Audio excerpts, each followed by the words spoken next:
of the 19th Congress is hereby called to order. Chair would like to call on Senator Nancy Binay to lead the chamber in prayer. You may proceed, ma'am. Ama naming makapangyarihan at mapagmahal, maraming salamat sapagkat ikaw ay Diyos na mabuti at maaasahan sa lahat ng panahon. Kami ay nanunumbalik sa inyo at lumalapit na may buong pananampalataya upang hingin ang inyong gabay para sa aming sesyon ngayong hapon.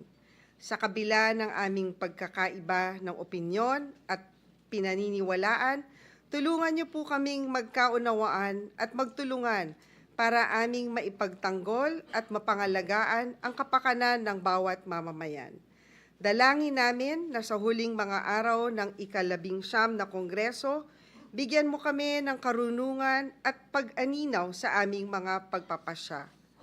Pagkalooban mo po kami ng lakas ng loob at gabayan mo po kaming mga mambabatas na magpakita ng katapangan at katapatan sa aming sinumpaang tungkulin.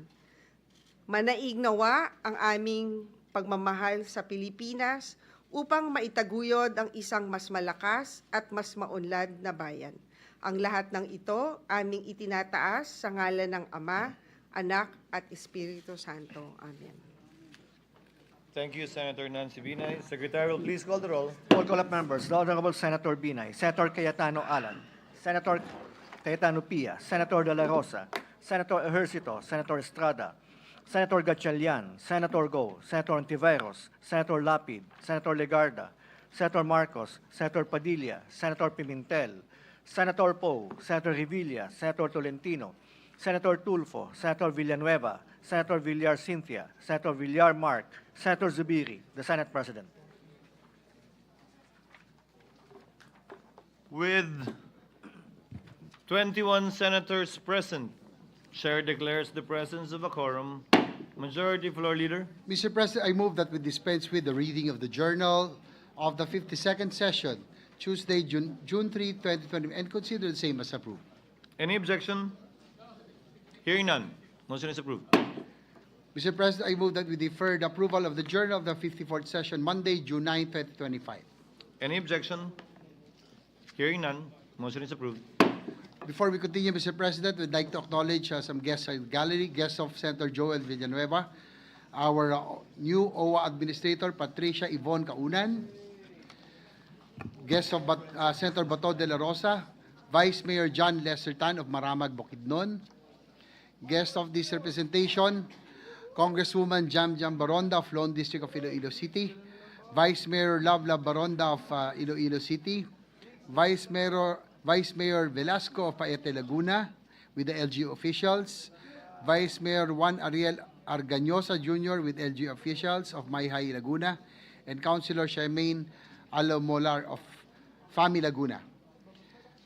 Mr. President, I move to consider on third reading of bills the printed copies of which were electronically distributed to the members on June 7, 2025 in compliance with the 3-day rule in the Constitution. With that, I move to consider on third reading Senate Bill number 2987, the bill on the Office of the Chief State Counsel Act. So move, Mr. President. Before acting on the motion of the Majority Floor Leader, Chair would first like to acknowledge and welcome the visitors and guests mentioned by the Majority Floor Leader who are here present in the Senate. Welcome to your Senate. Is there any objection to the motion of the Majority Floor Leader to vote on third reading the aforementioned bill? Hearing none, motion is approved. Senate Secretary is directed to comply and to proceed to roll call vote. An act strengthening the legal staff of the Department of Justice, renaming it as the Office of the Chief State Counsel, redefining, expanding, rationalizing, and further professionalizing its organization and appropriating funds therefore. Roll call vote. The Honorable Senator Binay, Senator Cayetano Alan, Senator Cayetano Pia, Senator De La Rosa, Senator Ejercito, Senator Estrada, Senator Gatchalian, Senator Go, Senator Ontiveros, Senator Lapid, Senator Legarda, Senator Marcos, Senator Padilla, Senator Pimentel, Senator Poe, Senator Revilla, Senator Tolentino, Senator Tulfo, Senator Villanueva, Senator Villar Cynthia, Senator Villar Mark, Senator Zubiri, the Senate President. With 21 affirmative votes, 0 negative, 0 abstention, Senate Bill number 2987 is approved on third reading. Majority Floor Leader. Mr. President, I move to consider on third reading House Bill number 5598, the bill declaring Maasin City and municipalities of Malitbog and Padre Burgos as tourism zones. So move, Mr. President. Any objection? Hearing none, motion is approved. Senate Secretary is directed to comply and to proceed to roll call vote. An act declaring Maasin City and the municipalities of Malitbog and Padre Burgos, all in the province of Southern Leyte, as tourism zones. Roll call vote. The Honorable Senator Binay, Senator Cayetano Alan, Senator Cayetano Pia, Senator De La Rosa, Senator Ejercito, Senator Estrada, Senator Gatchalian, Senator Go, Senator Tiveros, Senator Lapid, Senator Legarda, Senator Marcos, Senator Padilla, Senator Pimentel, Senator Poe, Senator Revilla, Senator Tolentino, Senator Tulfo, Senator Villanueva, Senator Villar Cynthia, Senator Villar Mark, Senator Zubiri, the Senate President. With 21 affirmative votes, 0 negative, 0 abstention, House Bill number 5598 is approved on third reading. Majority Leader. Yes, Mr. President, before we move on to other items of the agenda, there's some other guests at the gallery. As guests of Senator Bong Revilla, Governor Datu Pax Ali of the province of Sultan Kudarat, Congressman Jolo Revilla, and Congressman Uging Mercado of Southern Leyte. To the aforementioned guests, welcome to your Senate. Mr. President, I move that we proceed to the Senate President's designation of Senate conferees to the Conference Committee on the Disagreeing Provisions of Senate Bill number 2534, the bill on the 100 peso daily minimum wage increase act of 2024, and House Bill number 11376, the bill on wage hike for minimum wage workers act. So move, Mr. President. Any objection? Hearing none, following members are hereby designated as Senate conferees to the Conference Committee on the disagreeing provisions of Senate Bill number 2534 and House Bill number 11376 as follows. Senator Joel Villanueva, Chairperson. This representation, Senator Jingoy Estrada, Senator J.V. Ejercito, Senator Alan Cayetano, Senator Win Gatchalian, and Senator Mark Villar. On the part of the minority, Senator Risa Ontiveros and Senator Coco Pimentel, our Deputy Minority Floor Leader and Minority Floor Leader respectively, are so designated. What is the pleasure of the Honorable Villanueva? Yes, Mr. President, just to give honor to whom honor is due, it was actually Senator Jingoy Estrada who head the Committee on Labor when this particular measure was passed, and it just so happened that this representation is now the chair of Committee on Labor. But I'm also willing, Mr. President, to just be on the sides of Senator Estrada. We just want to put that on record. Thank you, Mr. President. What is the pleasure of the Honorable Zubiri? Yes, Mr. President, being the principal author of that measure, maybe you would consider Please. me being part of the bicameral conference committee. Thank What you. does the sponsor say? Gladly, Mr. President. Gladly, Mr. President. Thank you, Mr. President. Thank you, Mr. President. Chair hereby amends the designation and adds Senator Juan Miguel Zubiri to be part of the bicameral conference committee report on the disagreeing provisions of Senate Bill number 2534 and House Bill number 11376. So ordered. Majority Leader. Mr. President, I move that we proceed to the Senate President's designation of Senate conferees to the Conference Committee on the Disagreeing Provisions of Senate Bill number 2821, the bill on Accelerated and Reformed Right-of-Way Act, and House Bill number 6571 on the Right-of-Way Act. So move, Mr. President. Any objection? Hearing none, in compliance, the chair hereby designates the following members as Senate conferees to the Conference Committee on the Disagreeing Provisions of Senate Bill number 2821 and House Bill number 6571, namely Senator Mark Villar as chairperson, this representation, as well as our minority leader, Senator Aquilino Pimentel, Coco Pimentel III. So ordered. Majority Floor Leader. Mr. President, Senator Ronald Bato de la Rosa is seeking the floor for us. He would like to deliver a privilege speech. What is the pleasure of the honorable? Before Before recognizing the Honorable De La Rosa, Senator Pimentel is raising his hand. What is the pleasure of the Honorable Pimentel? Shouldn't we, in good faith, implement the approved motion from yesterday, Mr. President, that at 4 o'clock we should be taking our oath as senator judges? And then we'll give way to the privilege speech, Mr. President. So that was the motion approved by the body yesterday. Majority Leader.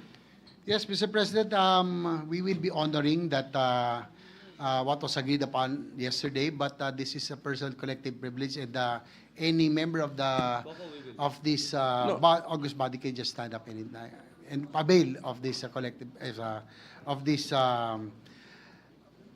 privilege hour, Mr. President. No, I don't think so, Mr. President. This is a privileged speech. This is a privileged speech. This is not a privileged motion. So my motion is to execute and implement what was agreed upon yesterday. At 4 o'clock in the afternoon, we take our oath. Senator, I make of record the time. It's 4:31 p.m. Mr. President. Senator De La Rosa. Yeah, Mr. President, it was very clear yesterday that we agreed that before I take my oath as member of the impeachment court, I should have delivered my privilege speech. That's why I made it a precondition to my approval or to my agreement to the motions yesterday that I'm willing to take oath as a member of the impeachment court, provided let me first deliver my privilege speech. And very clear, it was agreed by the minority No, leader no, yesterday. Mr. President, no. It was stressed the convening of the court. That was the issue. And the agreement natin, the oath taking is not the convening of the court. It was very clear, Mr. President. Several members are raising their hands. May I first acknowledge our Majority Floor Leader, Senator Tolentino. Thereafter, our Deputy Minority Floor Leader, Senator Ontiveros. Mr. President, Senator Tolentino may proceed. with the permission of the gentleman. Mr. President, let me remind the gentleman that yesterday this representation moved to expunge from the records the word agreement, precisely because this representation would want that all matter that arose yesterday should be express stipulations coming from the mandate of the Constitution. Yung agreement po siguro inalis na natin to reflect the solemnness of the proceedings yesterday. So, kung ano po yun na pag-usapan, Mr. President, siguro yung dalawang ginoon na lamang muli ang magkasundo, pero the record should not reflect the word agreement. Iyon po lang yung sinasabi ko, Mr. President. Maraming salamat po. Mr. Noted. President, Senator, this this is important because it's related. So, what I'm asking Senator Pimentel, you may proceed. What I'm asking to be enforced is the motion approved already, Mr. President. So we had approved by the plenary. A motion was approved by the plenary. So yun lang. Senator Ontiveros is recognized.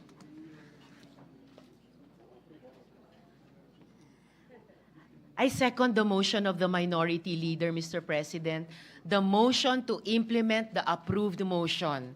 Napakahirap naman po magpatupad ng ganyang kasimple.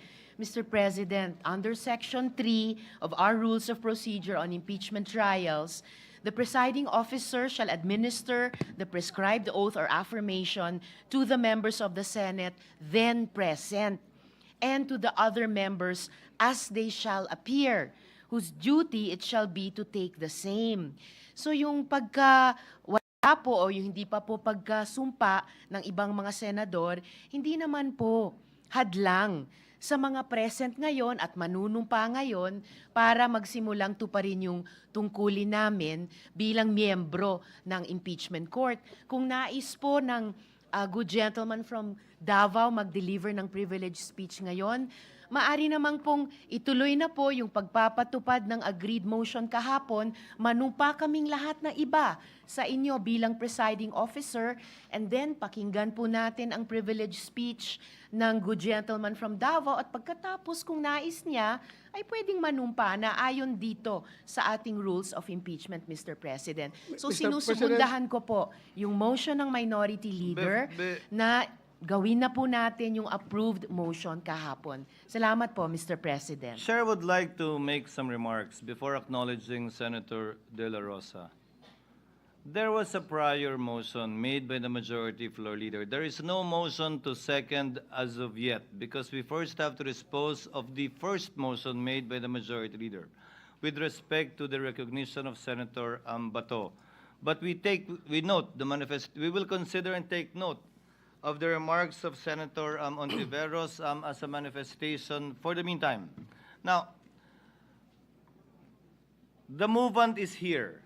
The person who made the motion yesterday. Perhaps when I suspend session, you can discuss it. But for the record, there is no attempt whatsoever, and kindly, I hope people will refrain from making insinuations that there is an intent not to proceed with what was agreed upon yesterday simply because of the time. Because I was here at 4 p.m. and I waited until we had enough numbers for a quorum.